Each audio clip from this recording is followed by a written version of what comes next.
Welcome back, everyone. Hope you all have had your lunch. We have amazing duo now.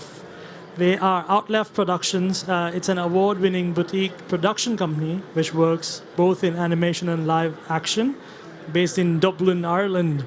I had to say that. Sorry, I had to. I'll let Richard and Darko take ahead from here. Thank you. There you go. Fantastic. Trying to load it up there. Hello, everybody. Thanks so much for joining us, and hello, everybody online. Great to be here. Thanks so much, Maxon, for having us. It's an absolute pleasure to be at IBC. It's the first time being here, and it's a wonderful event. So my name is Richard Keane. I'm an award-winning writer, director, and producer. And I work in both live action and animation, and I also am the owner of Outleft Productions, which is a boutique, award-winning production company based in Dublin, in Ireland. So with me today is Darko Mitev, and we're going to showcase our short film, our latest animated short film called Scrap Metal, and we'll be deconstructing the creative process of our journey. So it's still a work in progress, but we've got lots of exciting stuff to show you today. So I think we'll start off with showing the opening sequence of the film to whet your appetite a little bit.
So hopefully that got you excited a little bit. So we're going to talk through the process. I'm going to hand you over to Darko now, who's a technical wizard behind it all.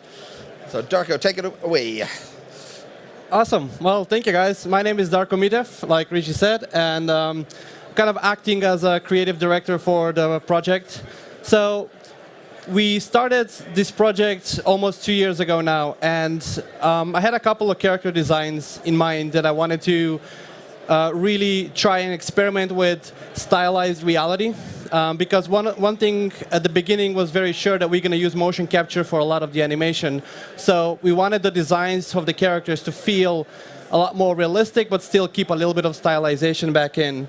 So I'll talk loud. Actually, we started kind of backwards. So we started a little bit just doing crowd people first, because crowd people are, they're important for the, atmosphere of the project, but they're not your main protagonist. So we had a little bit of leeway, and ZBrush was our main tool of choice for this, because just the sculpting capabilities of ZBrush are just known to everybody by this point, and it's very cool for rapid prototyping, developing quick ideas, and for this guy, actually, I think I have it on the side, yeah.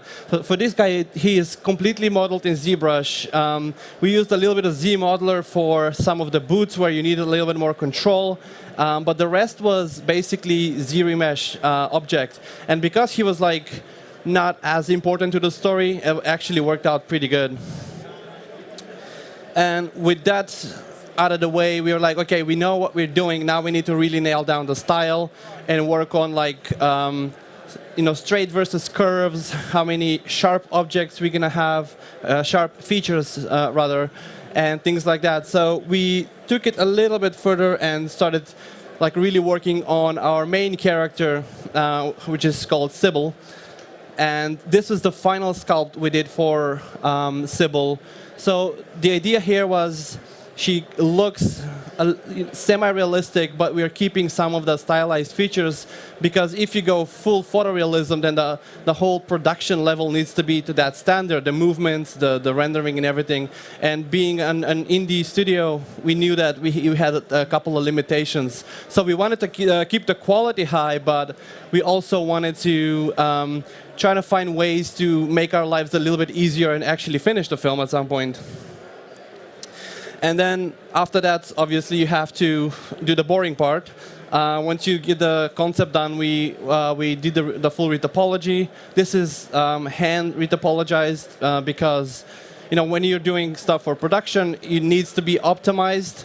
It needs to run, you know, as fast as possible for the animators, but then it also needs to capture most of the details that you've sculpted. And then we use Redshift for rendering of our film, and we captured most of the high-frequency details in our displacement maps. And then this is the final look of Sybil in the short. This is just a turntable, and what we did here is we rendered Sybil with multiple lighting scenarios representing the different locations of the film. So this was kind of like an internal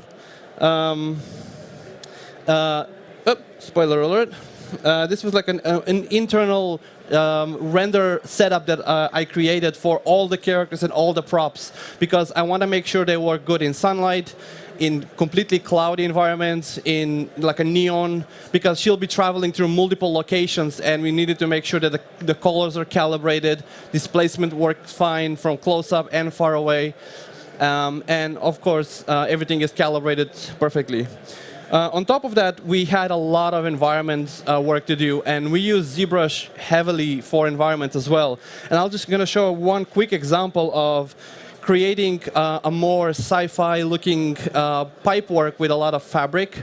And we actually use the ZBrush cloth feature, which I kind of experimented with. And after this test, I actually did all the cloth in the film for environment using ZBrush. I did not simulate anything by hand or use any third-party tools, because this basically gave me all the capabilities I needed, and it's art directable, which is the key in my case, because I want a certain level of wrinkles, even if they're not necessarily photoreal.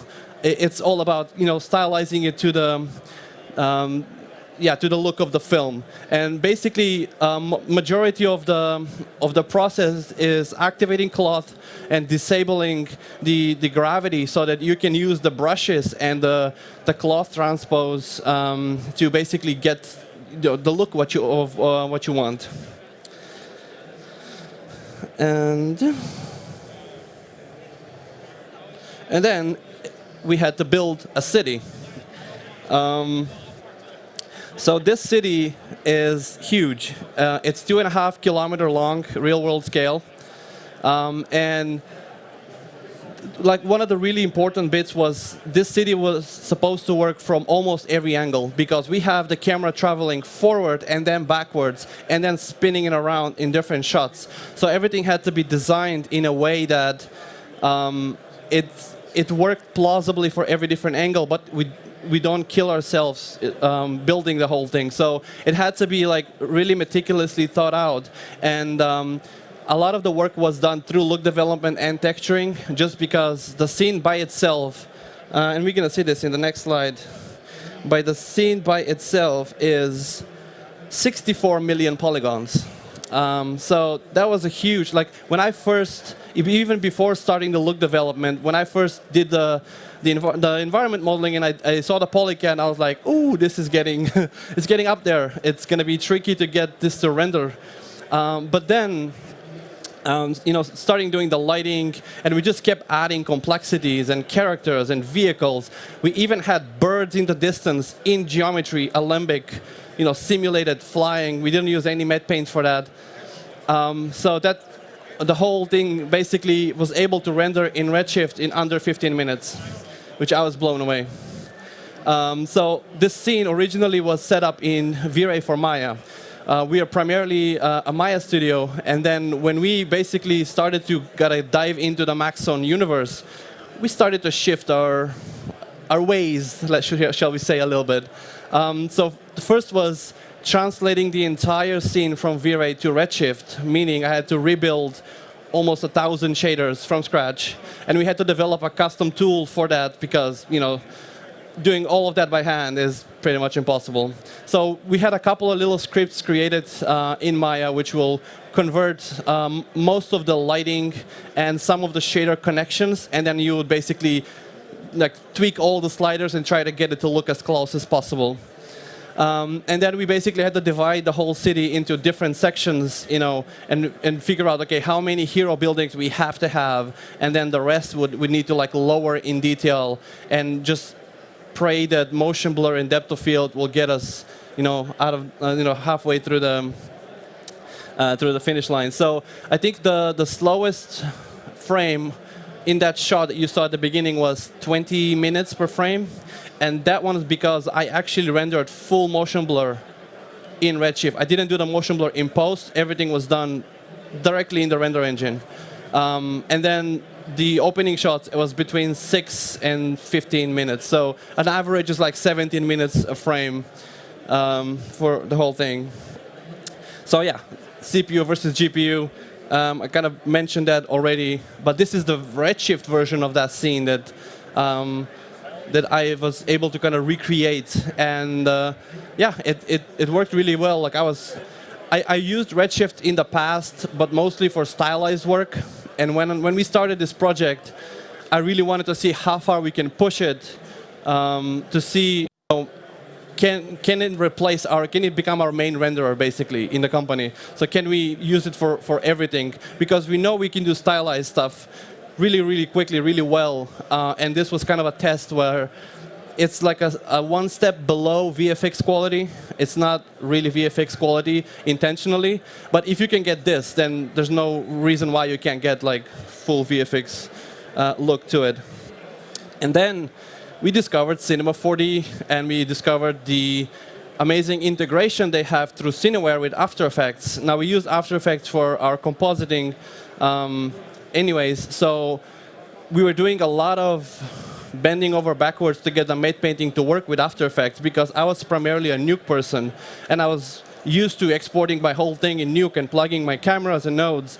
And then because Richie is primarily After Effects guy, I had to shift my whole pipeline towards After Effects, and I was like, they can't be that complicated. So then when I realized, actually, it isn't if you use the right tools for it.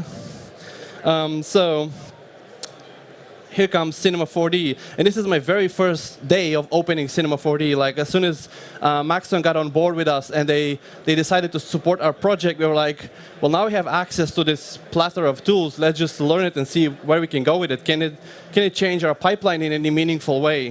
Which you're going to see later on it did. So I have Cinema loaded here. And this is the most basic thing you can do for matte paints with Cinema 4D. What I did is I exported my camera from Maya and two geometries which I wanted to apply effects on top of. So basically I wanted to, in this very first test, I wanted to avoid tracking 2D stuff in After Effects and basically trying to optimize this whole process as much as I can. So basically I created these two planes and a locator which correspond to objects in the real set in Maya. So this is basically a building, and this is a air conditioning unit, and I want to add some smoke effects and things like that. So the only thing you basically have to do is add the Cineware tag, and then when you open up After Effects,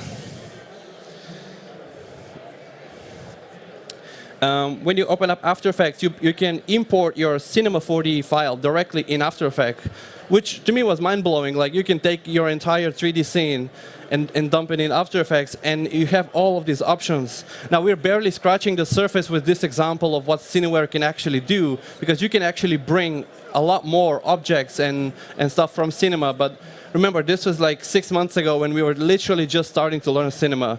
I was struggling with navigation when when I was doing this test. So basically, if you just click extract, you get all of your data in After Effects readable format. So you can choose if you want to create nulls or if you want to, any kind of data you want to use later on. So what I have here is basically all of the geometry extracted. And then in my main comp, I'll just bring the whole cinema file here. And I have things separated. Let me just see if I can showcase this real quick. So I have all these red layers on top. And this is basically how these objects are represented in After Effects. So you can see they're perfectly matching my buildings, which means that now I can take their positions and I can apply anything I want. I can apply a real footage, which I'm actually using for the smoke. So instead of simulating smoke, I'm taking a real footage of smoke, and I'm taking this locator position, transforms, and I'm just copying it on an actual footage of smoke. So all of this text and extra dirt layers that you see on the building is actually, they're all linked to this null object that is coming from cinema. And the real cool part about that is I can at any point go back in cinema, move some stuff around, and updates After Effects perfectly. It's real time. I can keep iterating on my matte paint as long as I want, and it just keeps, it keeps everything going, and it's all real time. So these are all the masks that I generated from Redshift. And I'm using a lot of those masks to kind of clip some of the effects that come from those steam elements. So I can make it look that this steam card that I have in the front, now it appears that it's behind because I'm clipping away this building with a mask at the bottom. So this is actually very simple. So if I start showcasing this on and off, you're going to see I have extra. I'm going to try to zoom in here. So I have actually a lot of effects. Let's see which one I'm doing. This is the text. Yeah. So I'm adding, graffiti, and I'm adding extra dirt layers.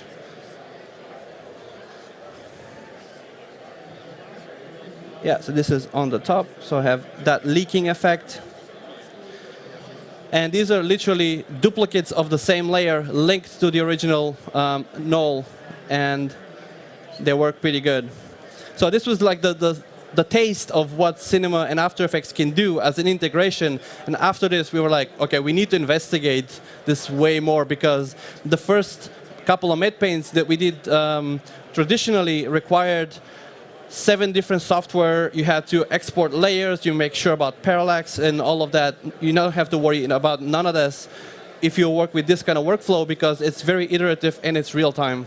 So you can just literally add as many layers. If I want to add like a person standing inside this apartment, it's super easy. Go back to cinema, add a card, and then just literally clip it with a curtain, and you can do pretty much anything you want with this. So yeah, and after that, so we're gonna skip through all of these slides.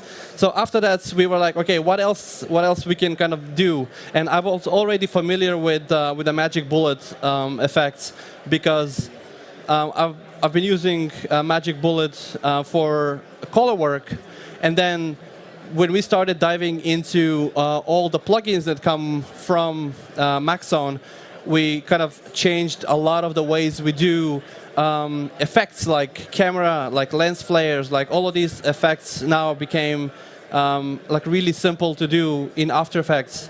So one thing that was really unique was for this project is, in the early days when we were testing how the look of this project is going to be, we used Redshift LUTs that are built in, like the color correction LUTs, which are built into the frame buffer.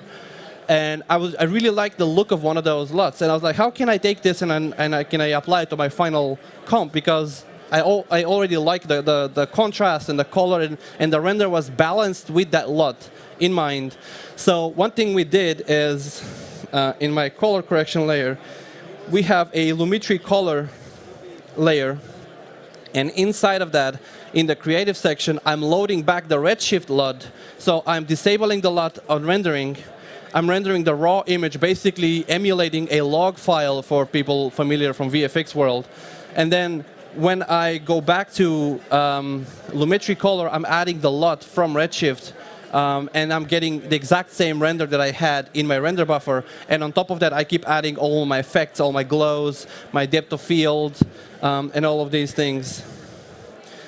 And so let's see. If you go to creative, so you can see I'm using the LUT to basically emulate the look that I had in Redshift. Let's see, what else do we got?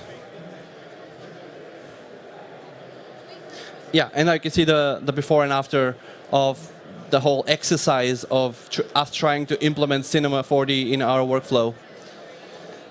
And now I'm going to take it over, hand it over to Richie again, so he'll speak a little bit more about the other post-production effects that we used. Yeah, thank you, Darko. So one of the big things with this, we wanted to make a cinematic film looking thing, so representing what would happen in live action. So a lot of stuff we found, like lens flares we could use. There's also camera shakes, so we'll talk through some of those things. So with the lens flares, we can use real lens flares from Maxon, which is great. So inside that you have our original footage here, which didn't have it, and it's a lot of stuff that we're doing, a very subtle effects what we're doing here. So we've got no lens flare at all, and then we have the lens flare here, and there's a huge variety of lens flares that you can utilize. So we have, you might be aware of this, but if not, I'll just open up this to showcase it. Actually, sorry. Go in, just loading up. Yeah. That presentation of live, the slow. There we go. Cool. So actually, it's not even in that. Shut that down. Yeah, just click that. Oh, yeah, cool. Thank you. Finish. So are we there? Yeah, so sorry, lens flare. So we have real lens flares. So yeah, so you drop that on, and you've got a huge variety of different options to choose from. So lots of different stuff. So you've got elements that looks like nostalgia. You've got hazy late summer. So lovely effects that you can add on to your stuff in post, which is just a great thing to add, not having to worry about lights actually in the scene itself. So then we have, close the lights. Making changes. It's slow. Perfect. So then we have so the other things we're using for the universe is camera shake, edge glow, hollow matrix, and chromatic aberration for the shots. So a lot of stuff with the camera shake, what we wanted to use again, is just that little bit of subtlety. So a lot of times the VFX stuff, what you don't want to do a lot of times is add in the camera shakes in your camera, because it just takes so much time to render, and we don't have that option then in post to add in that little bit extra. So in After Effects, the great thing is you've got so much different options to add into it. So often what we do is overscan the footage a little bit, so frame it a little bit 10% wider sometimes, and therefore you've got a little bit more to play with, because as you add in your camera effect, your camera shake, it will tend to crop in about, you can decide how much it is, but it's about, it can be up to 5-10% generally. And a lot of the times with footage, what you want, the max amount of pixel resolution stuff is about 10 to 15%. Otherwise, your 2K image will start denigrating. So that's sort of as much as you want to go to hold up to broadcast standard. So we have here, we'll play through the sequence here. If it plays through, here without any camera shake, so it looks fine, but it doesn't have that flow is what we really wanted. So particularly at the start as well, we actually forgot to have wasn't a camera move at the start, which we ended up adding that in post as well. And then sorry, was the camera shake original? Oh yes, here's the original. Apologies. So yeah, so that's without the camera shake, and then when we have the camera shake, then it's very subtle, but you get to start feeling it, and it adds to that cinematic feel to it. Just have the big thing is a lot of times you just want to feel it rather than show it type of thing. So it really gets into the mood of that live action feel. Yeah, and we actually tried adding camera shake in Maya, and it was working fine, but the problem was a lot of the animation we were doing, it's very hard to see when you have the camera shake if your contacts are right or if your weight distribution is correct. So that's why adding it in post, it's basically it's just another layer. So animators don't have to worry about any of that, and they do what they do best, and then we, use After Effects and the camera shake to... Fantastic. So the other thing we were dealing with is the HUD. So we had in the sequence you saw the opening there was that we had footage of it was the drone scanning for our main character, and we wanted to create a real interesting look for that, sort of like a futuristic CTV camera footage type of style. So we had our original footage here, and then as we brought it into using Maxon, then we could bring it in and add in some layers. So using edge glow, chromatic aberration, and holometrics, you started to add in this lovely pixelation look to it started to occur. You had this chromatic aberration, which gave it like a lens blur and sort of give it that feeling of an actual cinematic camera. And then we added in, which was lovely, this pixelation, which really gave you that digital feel. And the amount of options that are in there is fantastic. So we have inside holographic or holomatrix. You notice this style from Star Wars would use it a lot with for any of their communications that they would have over their projecting. Yeah, their holograms. So we'll just let that load up. But yeah, so you've got loads of different options like that. So you've got, and they're all, you can mess around with them as much as you want. They're all fully customizable. And then also as well, you've got footage as well. So you got stuff that looks like old VHS tapes or CTV cameras, or which gives a real lovely quality on some of the stuff. Yeah. Oh yeah, you can see some of it there, particularly on here on the screen. So CRT, LCD screen. So it's a great thing to add in post, really easy to add in afterwards. So then, oh yeah, so then we show the final footage. So on top of that then, so once we added in the extra, so that's with those extra elements, and then on top of that we added a HUD, which was all extra graphics on top of that, just to give it a feel, to make it really look like it's scanning and help tell that story as it goes. We're going to show the clip there of that shot. We have it rendered. Yep. And you'll see the extra thing, and that really helped as well, because it's helped visually telling the story to the audience. So as it goes, it's that element of, it's telling how she's just hacked into the main framework, and now it's notifying that it's a data breach, searching around, trying to find her, and then it finds her, and then the target is locked, and the chase will continue, or it will start. Yeah. So what's next on that then? Is it me or you? Yeah, it's me again. Do you want to go to the cool. So. And this is where I really started to dig in and try to learn after a Cinema 4D, because I was looking into a lot of the particle effects, a lot of the, Redshift is also the main renderer of Cinema, so I felt right at home.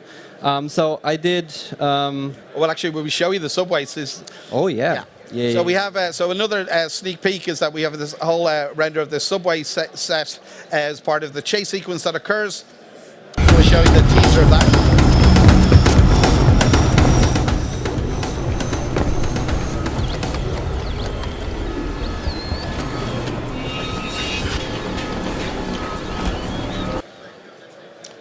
And that's one thing was with that whole footage, we want to know when we was having that X-ray, the robot can see behind. That's still a work in progress. We didn't have a chance to render the robot in time, but it was like a case of that element of she runs behind a wall, and we wanted to showcase an X-ray footage of what the robot could see. So we were looking at how are we going to do it? We do layers, render different stuff in Maya. How are we going to do this? And then we discovered Cinema 4D and the particle system. Yeah. And it was fantastic. And Darko was like, let me play, see what I can do. Yeah, and I'm a software enthusiast, so every time you give me a new toy, I just go crazy for a couple of weeks until I figure it out. And part of part of me developing the look of the shot is literally playing with the tool and see what the tool can create, which kind of it gives you like a positive feedback loop. So you have an idea and you try to recreate the idea, and then along the way you learn new tools which may give you different effects, and then you're like, oh, what if I integrate this? And the whole process is very fluid and very artistic, which I really, really like. So if we open up Cinema just to kind of see how this whole setup was done, is I was literally trying to learn how to use the particle system, the MoGraph system, and like how can we create this more interesting looking hologram effect, because most of the hologram effects, especially if you don't have like an extremely high budget, consist of, you know, semi-transparent Fresnel kind of look, some wireframe effects, and that's kind of the standard for it. But I wanted to replace some of those effects with, well, what if I make the characters out of particles and the particles moved, instead of having just a wireframe render of the character. It also saves on render time, which is very helpful as well. Yeah. So all tips and tricks for the production. Yeah, so basically what I have here is literally I have the Redshift matrix node, and I'm setting it to generate thinking particles, and then I'm just importing the crowd, which I brought as Alembic. So basically what we did is from Maya we baked all the shots were animated in Maya already. So what I did is I baked all of the crowd characters as alembics, and I imported them in Cinema 4D, and I just added this connect node because otherwise I had to do one layer of particle for each character, and that would have taken way too long. And I don't need that kind of control. I wanted all of them to look the same, so I've just merged all of them with a connect node. And then I added that connect node inside the matrix and thinking particle, and which basically is set to emit from the surface. So it takes like the bounding box, the volume of the object, and it fills it with particles. Or rather scatters particles on top of. There's a volume node if you want to fill it with particles. And then the cool thing about this is this renders extremely quickly. I have over 5 million particles, and they render in 5 seconds, which is, you know, insane. If anybody knows anything about rendering, is, you know, complex stuff usually goes with high render times. And for me, just to discover that I can just literally on a laptop. Let's see if I can. I think I closed it. So I was just testing it. Yeah, there you go. So we have a bunch of layers, right? And first I started with the simplest thing. You know, start with what you know. It's my always like go-to. This is, you know, the very basic thing. And then for kind of experimentational purposes, I was not exactly sure how I want this hologram to look like. So I was like, well, why don't I render all of the passes, and then in compositing I can decide if I want to use it or not. So what I did is I have a ambient occlusion node, which is basically just an AOV added into the render settings, and I have a wireframe node. And the shader for this is super simple. If I open the graph for the shader, I have an incandescent material, and I have a Fresnel node, which goes into the color and emission, and then into the transparency as well, which kind of gives me this interesting see-through look.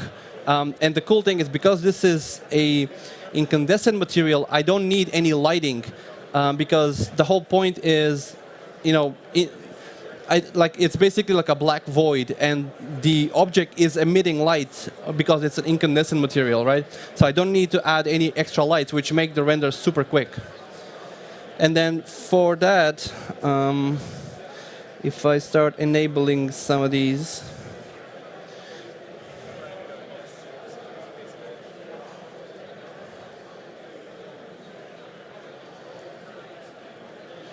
so let's see how that's going to look. There we go. So now you can see I have the characters made out of particles, and I also did a particle pass for the environments. and for the main character. And we wanted to get this almost like Predator effect, the heat map. So the heat map is literally the exact same shader for the environment, and I'm just using a ramp node in between, and I'm adding more colors. And so the closer it is to the center, it's going to get more red, and then it's going to transition towards the blue and green. So a quick glance on how the shader is set up is, again, very simple. I'm trying to keep the setup quite simple because that allows me to be iterative and allows me to change things really quickly, and I don't have to spend a whole bunch of time changing things. So literally the same Fresnel node goes through a ramp now, which has all of these colors, which gives me the look that I want, and then again goes into the incandescent material.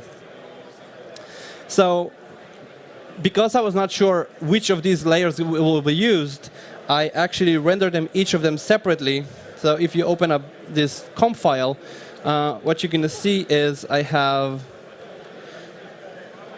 let's see, if I close everything down, I have a mask for the background. And this is my very first layer, is just the bare bone, transparent hologram environment look. And then I have the particle separately rendered on top of that. And I'm layering that in. And then I have a transparent render of the crowd people, just so that the particles, like when I saw the main character, it was standing out too much because the colors are much brighter and much more saturated. So I needed something in the background of the particles for the crowd so that it also looks like an X-ray that you'd find in an airport scanner type of thing. Yeah. It's a cool free effect we found. Yeah, so I'm using the same effect twice with a color correction. So now I have a blue layer and a green layer. And then on top of that, I have the particles, which are giving us that interesting look. So this is basically how we're looking at the moment. And then I have the main character, just the regular pass of the heat map. And then the particles are actually quite subtle on this one. They look a little bit more noticeable here, but when you add the hood effect, they kind of tone down a little bit because we're using some color correction to tone them back down. And then one thing I'm using here is I use the Z-depth pass, and I'm adding it to almost give this like ethereal depth effect. Although it's transparent, it it's interesting as the camera shifts. You feel a little bit of a shift in depth. And again, a lot of these are super subtle, but all the subtleties, they pile up and they get you there at the end. And then adding the wireframe and the ambient occlusion and our final color correction using the exact same LUT that we're using for all the shots to kind of wrap it up. And this basically gives us this. And on top of this, again, I'm exporting this to Richie, and he's adding all of his hood elements, because every robot has its own, in the film, every robot has its own kind of a hood, which is similar but different for each of them to kind of distinguish between the models.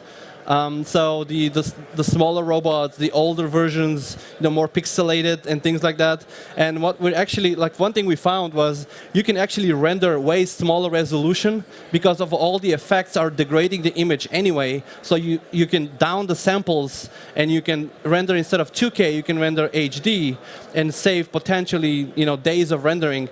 And you have zero, you can't tell any difference at the end because with all the effects and all the the displacements and all the chromatic aberrations that we're adding, it looks exactly the same. So we have time. Let's do the opening. Let's show the opening again one more time. So with all that in mind, and you've seen all what we've done, so we'll show the opening again to give you an idea again how it all works together.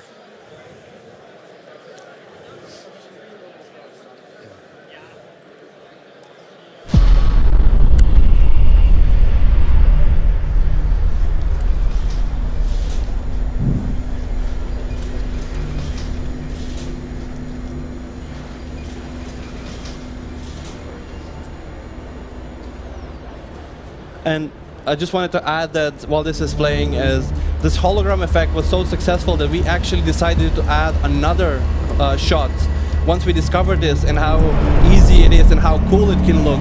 we actually decided to add another shot where the robot is scanning the environment again, but then you show multiple levels of the city and it looks way more complicated. So we are actually in the process of working on that shot. And yeah, it's like I just wanted to kind of point out that we started as a simple test, like, hey, can we actually use this in production? And we ended up actually changing the story because the tools were really cool, which is kind of like an interesting full circle moment. And then this is the hood effect that we were discussing before.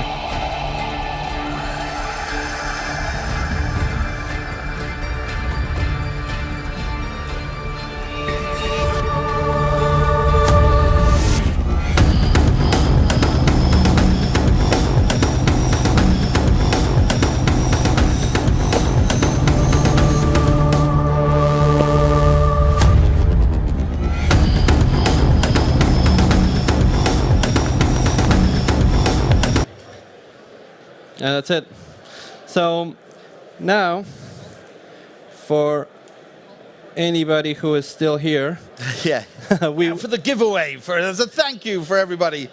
So we've got, and if you're online or if you're here, you've got a QR code. So we're giving away one of the assets. You might have seen him in the. He'll feature more heavily in the actual short, but you'll see him briefly in the subway scene. But we got this thing, free to use, fully textured, fully shaded, production ready, for yours now, for free. Order now. One for everybody in the audience. There you go. Yeah, but this has it's a PBR ready. So if you are a student or if you just want to study like shading and look development, it comes with all the textures. It has, I believe, it's like 30 UDIMs, so you can go super close up. It comes with all the maps, you know, from emission to roughness, metallic, all the maps. And it's super simple. You just literally just plug into a Redshift material all the maps, and it looks exactly like this. Depending on the lighting setup, I did a bit of a colorful lighting setup just to be funky. But yeah, feel free to use this asset however you like, and if you do, feel free to tag us. We'd love to see what you do with it. What stories you're going to come up with it? Yeah. And fantastic. Yeah. Well, look, thank you so much for your time. Really appreciate for Maxon for having us, and I hope you enjoy the rest of your day. And we'll be here afterwards if you want to talk to us at all. So thanks so much. Thank you so much, Darko and Richard. It was brilliant. I love the entire workflow, and it just shows so much of work that you have done, and I'm like excited to see what's next to come. Please ask them any questions if you have any. Happy for you to scan the QR code to win the Maxon 1 license. We'll be back in 15 minutes. So see you then. Thank you.